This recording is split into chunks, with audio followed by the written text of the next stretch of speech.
किस तरह के हालात देखते हैं इस समय? और किसान आंदोलन काफ़ी किया, बीजेपी मिली, लेकिन अब तक कोई किसी तरह की देखो, एक तो एमएसपी पे अभी भारत सरकार ने किया नहीं कुछ भी। उसमें कमेटी बनाने की बात थी, उसको लागू करने की थी। C2+50 वाला फार्मूला जो स्वामीनाथन कमेटी की रिपोर्ट है, उसके आधार पे एमएसपी ये कर दें तो कुछ राहत किसानों को हो जाएगी। अभी कुछ इन्होंने रेट बढ़ाए फसलों के। हमने कहा भाई एक उस पर शब्द लिख देते कि भाई एमएसपी से नीचे पे खरीद नहीं होगी। और यहाँ तो ये लगाओ कि यूपी और बिहार और स्टेट का बहुत बुरी स्थिति वहाँ पे है। जो सेलर्स वाले हैं वे सस्ते में वहाँ से धान और फसलें खरीदते हैं और यहाँ पे बाज़ार भाव पे फिर उसको बेचते हैं। तो ये सरकार इसको कंट्रोल कर सकती है, किसान तो आंदोलन कर सकता है। बिजली का बड़ी समस्या है। हम वहाँ पर जाकर कहते हैं भाई हरियाणा में 15 रुपये हार्स पावर है, लेकिन 15 रुपये हार्स पावर में यहाँ पे 5-5, 6-6, 8-8 घंटे लाइट कर दी।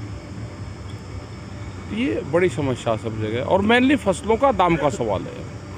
सर क्या कहना चाहेंगे? पंजाब में अभी बीते दिनों आप भी गए थे, सिद्धू मूसेवाला जो है गायक, उनकी डेथ हुई है, काफ़ी लगातार जो है क्राइम भी बढ़ा है, किस तरह देखते हैं आप? देखो, जिस तरह के क्राइम बढ़ रहे हैं, पंजाब से बहुत यूथ पंजाब से निकल रहा है। अब अगर उसको रोकना तो क्राइम को कंट्रोल करना पड़ेगा।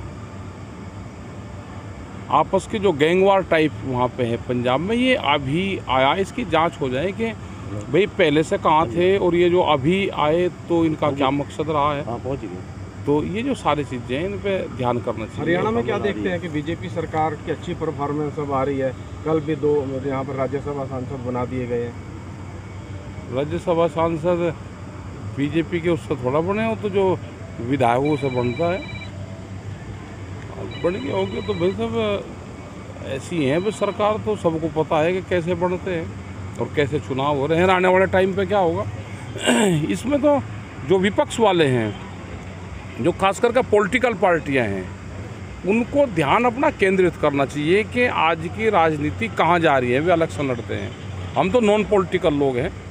हम तो आंदोलन का मूवमेंट कर, सरकारें अगर काम नहीं कर रही तो हम तो उन पॉलिसी का विरोध करते हैं पूर्ण रूप से। ऐसा उत्तर प्रदेश में उस समय दिल्ली में काफ़ी पिछले दिनों प्रदर्शन हुए। एक बीजेपी की पूर्व प्रवक्ता है, उनके द्वारा एक बयान दिया गया था। किस तरह से देखते हैं? हालांकि राजनीति पूरे देश में बवाल मचा। देखो, गलत है किसी भी धार्मिक उसमें बयानबाजी करना किसी के भी प्रति। जो लोग जिस धर्म में आस्था रखते हैं उसके लिए वो पूजनीय है पूर्ण रूप से। आप धार्मिक उस पर चोट करोगे तो इस तरह के ये हिंसक भी होती हैं फिर। लेकिन हमारा ये है कि शांतिपूर्ण बनाए रखें और सरकारों को इस पर सोचना चाहिए। सरकारें धार्मिक उस पर पॉलिटिक्स करती है, उससे बचना चाहिए। और आम जनता को भी ध्यान रखना चाहिए कि सरकारें, आजकल की सरकारें धर्म को राजनीति में ले आए।